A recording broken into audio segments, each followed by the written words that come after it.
Hey everybody, welcome back. It is episode 5, I believe now. I messed that up last week, but episode 5 of the Spartan Shadows podcast. I'm one of your hosts, Chris, here with Emmett today. Zach unfortunately couldn't join us for this one. He may pop in for some thoughts later this week. We have kind of a crazy recording schedule this week because Emmett will be in Boston for the Boston College game upcoming, and the rest of us have some other stuff going on. So for right now, you're getting the two of us. We will miss Zach, but he will be back soon. Emmett, welcome. How you doing? I'm doing good. Actually, earlier we're recording it tonight. We're recording it during the night. Actually, earlier today, I had booked my hotel out for Boston, so really excited for that. Thank you to Boston College for accepting, our credential request. Thank you to Ant for sending it through. Um, I'm excited to get to see the Red Bandana Game, which, in my opinion, I've said it probably 3 or 4 times on Twitter.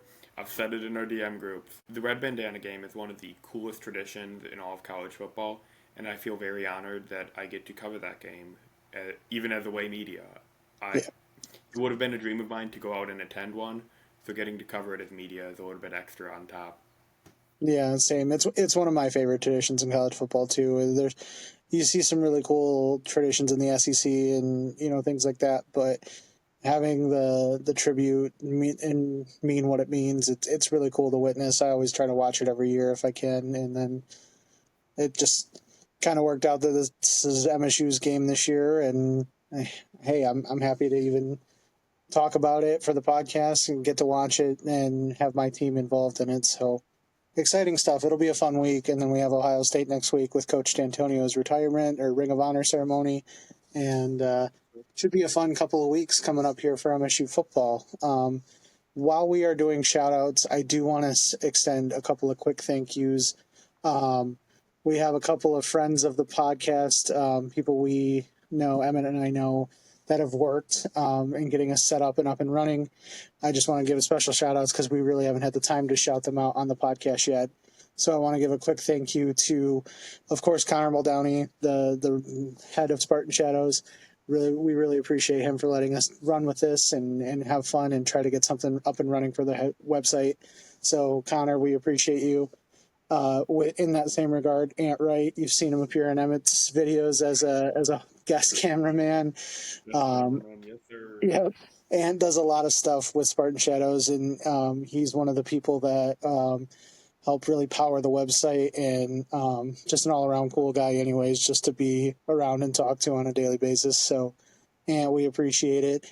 And then I do want to shout out a couple of our friends. I'll give their Twitter, X, whatever you want to call it nowadays, the Twitter and X handles, but Spartan Dog 4 and The Real Shardy, our friend Anthony.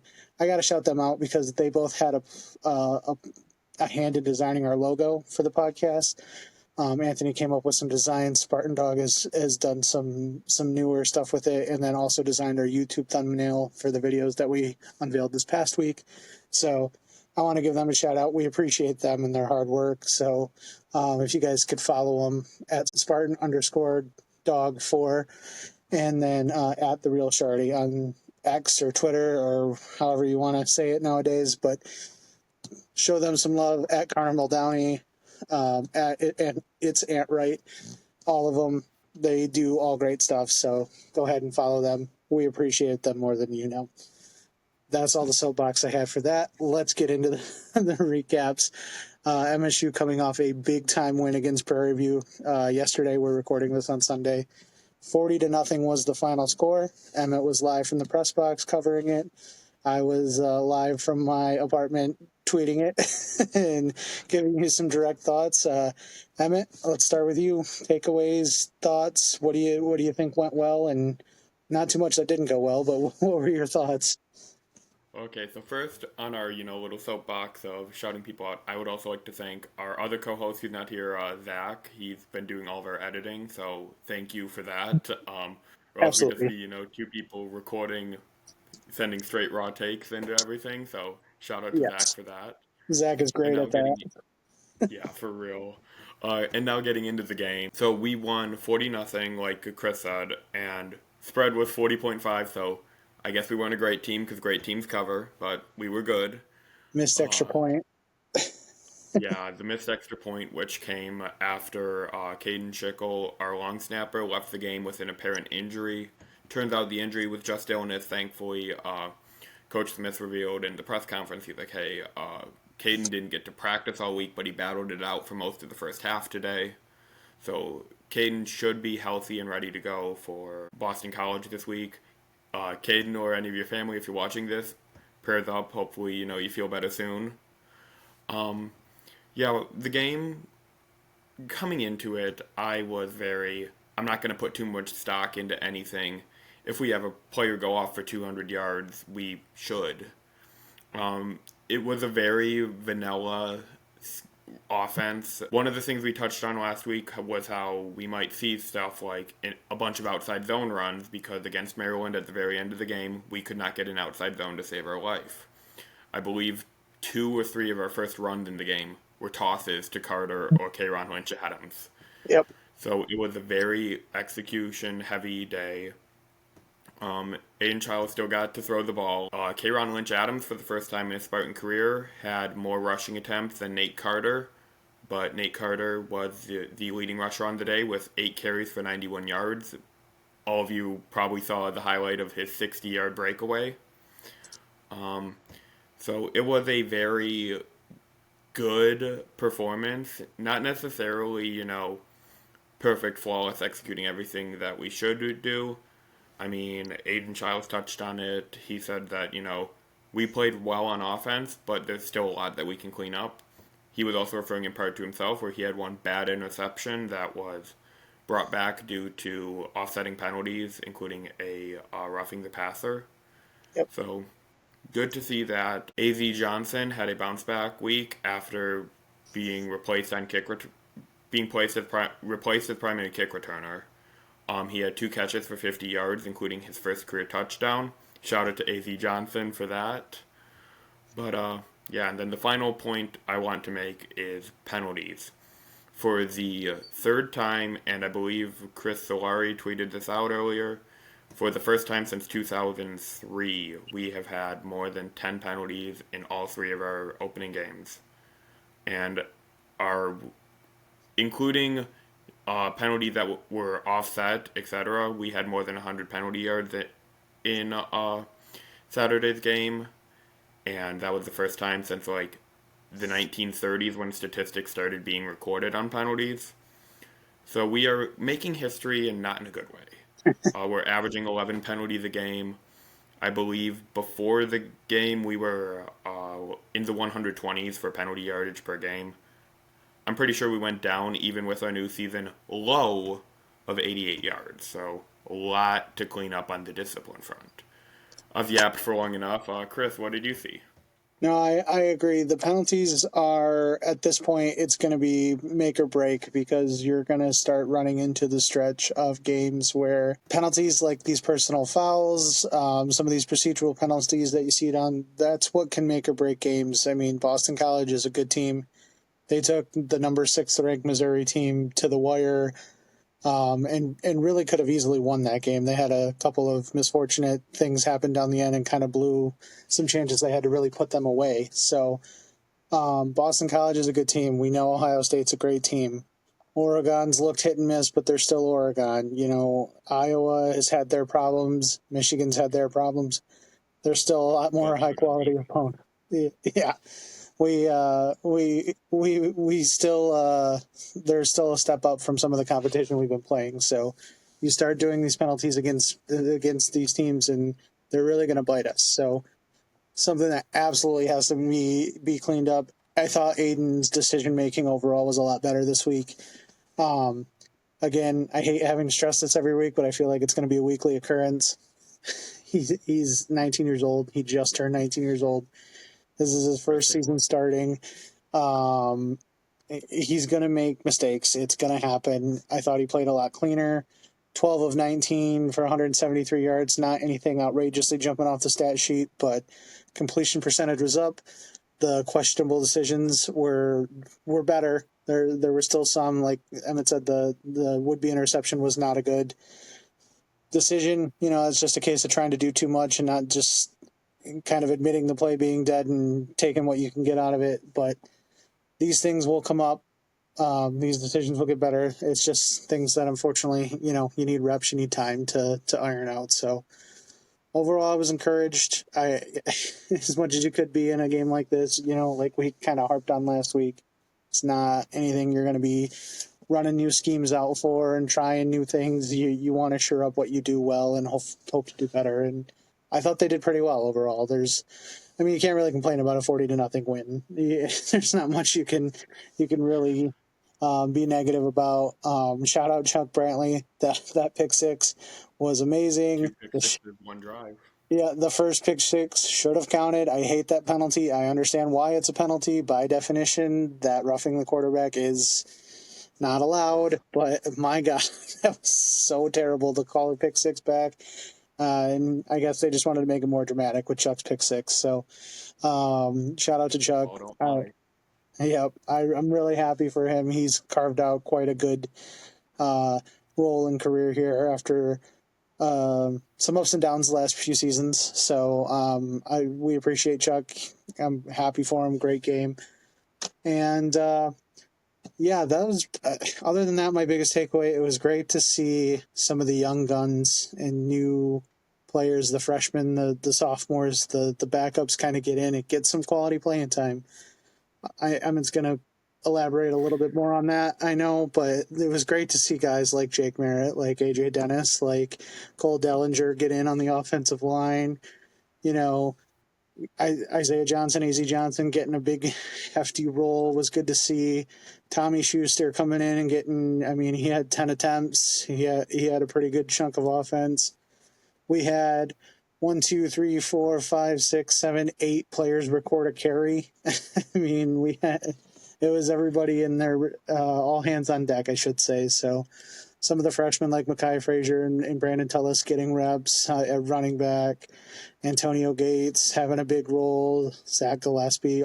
We used like 5 tight ends, I think. So awesome to In the first drive. yeah, awesome to see the guys getting some reps. So it was nice to see some of those guys get some good playing time. Shout out, I know AJ Dennis is him and I have we follow each other on Twitter and kind of went back and forth a couple times. I'm ecstatic to see him come in, even if it was just for Neil Downs. I think he's going to be a really talented player for years to come for us. Jake, friend of the podcast, Emmett will do that too. Jake Merritt, he'll elaborate more, but we were pumped, and Emmett and I were kind of messaging back and forth, just ecstatic seeing these guys come in. So overall, I can't complain. Yeah, the thing about these quote-unquote buy games is you get to see a lot of players who you're going to be seeing a lot more of in the future. For example, one player that stood out to me was Brady Pretzloff. First career tackle for loss, and I think it was like his second career snap, Yep. was he sniffed out a run in the backfield and dropped him for 3 yards. Speaking of tackles for loss, true freshman walk-on defensive end Stone Chaney. He was a guy who I believe had a couple D1 offers to like Ohio, proper Ohio, not Ohio State, and a couple other MAC schools, I believe. He co-led the team in tackles for loss, despite only playing the last couple series, 1.5 tackles for loss. Great to see. Could be a sign of things to come. Maybe our next Kenny Willekes, you never know. There we go. And we all know, you could all tell that Jake Merritt was the guy I was most excited to see play. Jake actually was my first interview that I did for Shadows. Interviewed him over the summer and got to publish an article. I believe it was around 3,000 to 5,000 words. And I will just say that, well, it might be a long article. It was nowhere near the conversation we had. We talked for 3 hours. And yeah, so I was excited to see Jake play. He came in for the last couple series. Actually, Tommy Schuster's quarterback sneak for a touchdown. He originally went right and then went off the hip of Jake and the left to get his touchdown. So Jake got to block in for a touchdown, which is really cool. Jake had told me actually that his brother flew in from California because they had a good feeling he would play Saturday, so that was really cool to see. So yeah, it was just a great time to get to see a bunch of these true freshmen getting their first snaps. Justin Denson Jr. got a couple quality reps in at safety and corner. One last thing to touch on that concerned me. Obviously, Chance Rucker has been ruled out with injury for 6 to 8 weeks. Additionally, defensive back Khalil Majid and offensive lineman Chris Phillips has been ruled out for the season. And then Prairie View A&M targeted our cornerback 2 spot opposite of Chuck Brantley, with Ed Woods and Ade Willie both getting picked on. Uh, Brantley shut down Savage for one catch for 26 yards. And then I believe Spiller had, like 7 catches, 91 Yeah, yards? like 7. Yeah, Yeah, and that was only on 8 targets, so that was a concern for me. Boston College has multiple receivers with over 5 catches this year already, so they will spread the ball out. They only passed 16 times in the win against Florida State to start the year, but they didn't need to pass, so that is a concern. One last thing to mention on the injury front before we really start talking about Boston College. Scariest moment of the day was Gavin Brocious going down with an injury. Thoughts and prayers are up for him. yeah. That did not look good. They instantly signaled for the cart without taking a knee down to look at him, so threw a towel over the injury as well, I heard. Thoughts and And prayers for Gavin Brocious and the offensive linemen that were, that group is very strongly knit. As someone who's talked to quite a few players in that room, a couple of them follow me on Twitter. That room is tightly knit, so my thoughts and prayers are with both Gavin Brocious, his family, and all the players in that line room who really have gotten to bond with Gavin over the last couple years playing. So I just hope he can heal up quick. Hopefully, we haven't heard the injury yet. We probably will in the press conference tomorrow, but yeah, hopefully it's just a smaller injury and not as bad as it looks, but I would say probably doubtful for the rest of the season. yeah, and you really feel for Gavin too because he unfortunately has had some injury history in the past for MSU, and he's worked his butt off to get back and get the playing time that he had carved out for himself this year. I know. Big Julie Christian Phillips was in slotted and cut into some of that, but when Christian Phillips went down, he stepped in admirably and he had really carved himself out a nice role. So you hate to see that happen to, from everything I've heard, a really great kid and a really hard worker. So hopefully, like we said, it's not as bad as it initially looked and thought, but we're just hoping everything comes out smoothly and get well soon, Kevin, because we can't wait to see you back. So. Last thing I wanted to hit on for Prairie View before we moved on to Boston College too. Um, Shout out to Amarion Smith. We've talked about what's happened to him a little bit. I don't think we ever really went into some big details. A lot of it's online. You can see it. Unfortunately, he has had to deal with the death of his mom, who had been sick and battling, I believe, cancer, a form of cancer, and she recently passed away, and unfortunately, that left Amarion to be the one that has to take care of his siblings, and he's been fighting to become basically legal guardian of his siblings.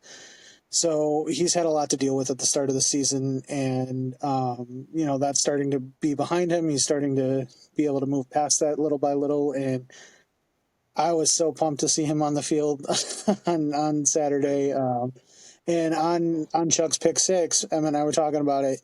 Who was leading the way with those blocks down the stretch to help finish off the run? It was Amarion.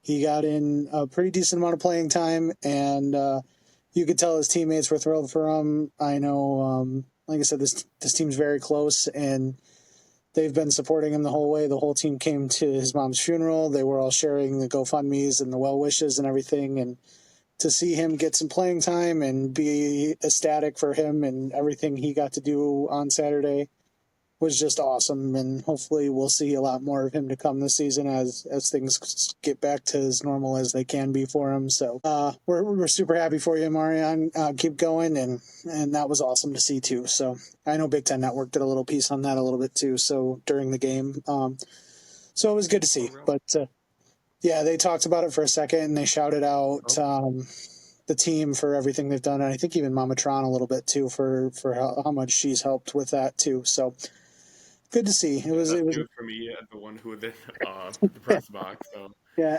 Emmett didn't get to also see that.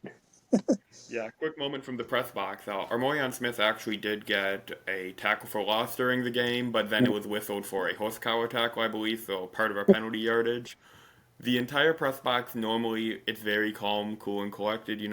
We're not encouraged to cheer. We are explicitly told not to cheer, etc. There was a lot of, come on, man, they're extending the game. So a Yeah, lot of understandable frustration to see Armorion's tackle for loss get wiped off the book, which I think there was more. It was more than just they're extending the game or they're giving him another first. All of us knew what that moment was like for Amorion, so it might not have counted in the stat book, but it counts in my book. yeah, Shout out Amorion for that tackle for loss. counts in our hearts. But all right, so moving on, the big matchup: Boston College is officially on the clock. Red Bandana Game, as we've talked about, that is now a night game, Saturday night in Boston, 8 p.m. kick on, I believe, ACC ABC Network Network. and ESPN is the thing. So hopefully you guys get that at home. If not, I know it's part of the ESPN family of networks, so I think if you get like ESPN Plus or one of those, you can probably stream it. But big matchup. I forgive me, I had it and I don't see it. I was gonna try to tell you what the early spread was. Don't think we are Oh, favored. Um, Forgive me, Zach can let us out a little bit. We are currently a 7.5 point underdog. So, not and even that's the of course, worst underdog we've been this year. yep, that is according to, it looks like FanDuel. So, um, big game. Like I said, Boston College just took Missouri to the wire. Missouri's a very good team. Um, Early thoughts, early indications. Em and I were kind of talking about this. I'll let him elaborate a little bit more. They like to do a lot of things that we like to do. They seem to excel in the points we excel at. Our styles seem to match up pretty well, so it'll be interesting to see how they go against each other. I will say it looks like MSU's a little bit more, from what I can tell, run dependent on offense, where I think Boston College doesn't. They've had some issues getting the run game going. We'll put it like that.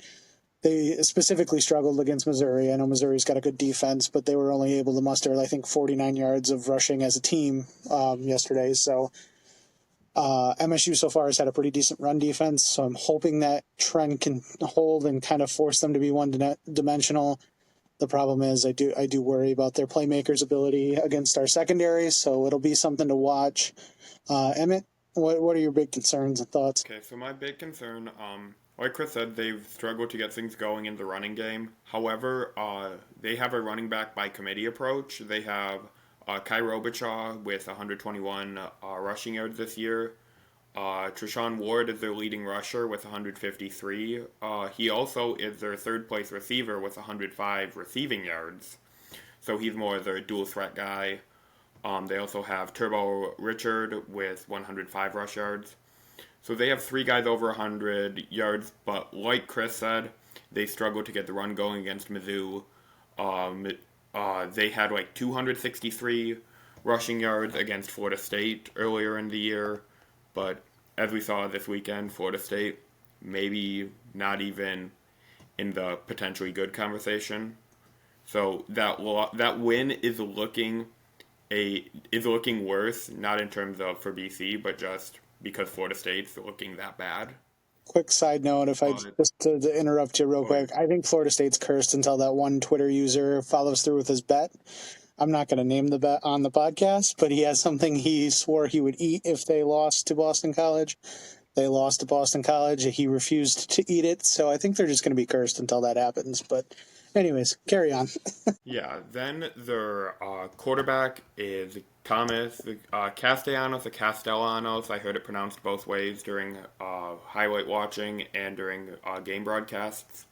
So uh, I remember I saw a joke of a 9/11 game and a Castellanos. What could go wrong? He is a big game player. I will say that. He was slinging the ball against Missouri, but he had 250 yards, three touchdowns. However, he also had two picks. Looking through their what went right, what went wrong, stock up, stock down reports after the Mizzou game, their main issue they pointed out was a lack of run blocking, sketchy secondary play and windows getting open, and then the receivers could make plays and create the occasional separation, but it was inconsistent, and the pass game was inconsistent at times. Reading that report, you could have totally swapped it in for the Michigan State Maryland report, and I would have believed it.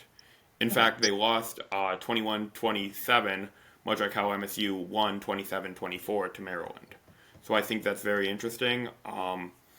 Castellanos had almost 75 rushing yards against Florida State to open the year, but he has been held in check since. So, but that said, we struggled with Cam Fancher in the season opener, something to keep an eye on. Another thing that stood out to me on paper, this is a very well-disciplined team. I believe I saw that they were averaging 2 penalties against per game. So Yeah. they keep it clean. We do not keep it clean with the refs, which that can definitely come back to bite us. We're not going to get that crucial hold bailout. Well, they might get that, and that can flip a possession or two, and those are going to add up during the game. Ask any football coach ever. What did you see, Chris? Yeah, much of the same, and this is why I kind of got on my little soapbox earlier about penalties, because they're one of the least penalized teams I've watched so far this year, and like you said, unfortunately with us, we're not going to get the benefit of the doubt, so MSU is going to have to be really clean, just in general, on how they play with penalties and with execution. Do I think we have the playmakers on offense to score and outscore them? Absolutely, but we're going to have to limit the turnovers. I mean, it's a pretty common key to victory, right? Win the turnover battle. But when you're playing a team that's as talented as you, if not more talented, then you have to really cut down on these avenues where you're not giving away free possessions, you're not giving away chances to score. So, ideally for me, I think this team is best, and I've said this about the other games. You want to establish the run early with Nate and Kayron. You want to control the clock a little bit. Try to keep your defense off the field as best you can. I do think our defensive line will have success in shutting the run down. It's just going to come down on whether our secondary can keep their receivers in check and keep them in front of us, and then whether our offense can execute. And hopefully that's the recipe for 4-0 and all-time vibes. Emmett, what else you got? Any final thoughts on Boston College? Yeah, so I was looking at their defensive line and their tackles for loss sack numbers. They have 5 sacks this year. Of them, 3 of them come from one player. It is Donovan Eziruaku. I do not know how to pronounce it, and I'm so sorry. He obviously 3 sacks, 3 tackles for loss. He has 3 of their 11 tackles for loss. For context, Michigan State had 10 tackles for loss against Prairie View last week, so that's a fun little tidbit. That said, they are. I'm very scared for the matchup of Donovan versus our tackles. Our tackles have been the weak point of the offense, and we're going to have to be breaking in a new guard. So I don't know how the chip is going to work. They don't have that same chemistry. So that's a bit of a fear for me, but I'm very excited to see this matchup. Very excited to see the Red Bandana Game. What do you have for the ending there, Chris? Yeah, just excited to play Boston College again too. It's one of those teams where you don't get to necessarily see that often. We don't always play a ton of ACC schools in general, but it's not common we get a team like Boston College. So it'll be fun just to watch. Red Bandana Game aside, obviously that makes it a lot cooler.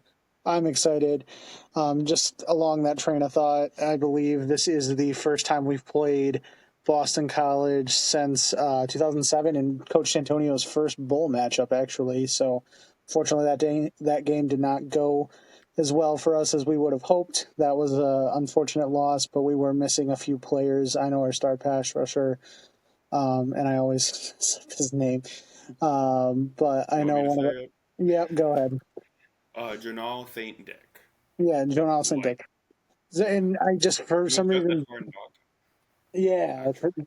he was, yep. And for some reason, I always want to say Johnal, and it's never Johnal, it's Jonal. But, anyways, Yeah, so he was not available for that game, and it was a sore. He was sorely missed. So that's about it. Speaking of Coach D'Antonio, next week for Ohio State is the Ring of Honor game. I know I briefly mentioned it earlier. A lot of former D'Antonio players, including maybe one that is a friend of the podcast, will be back in town to celebrate Coach D's accomplishments and all things Coach D'Antonio. It should be a lot of fun.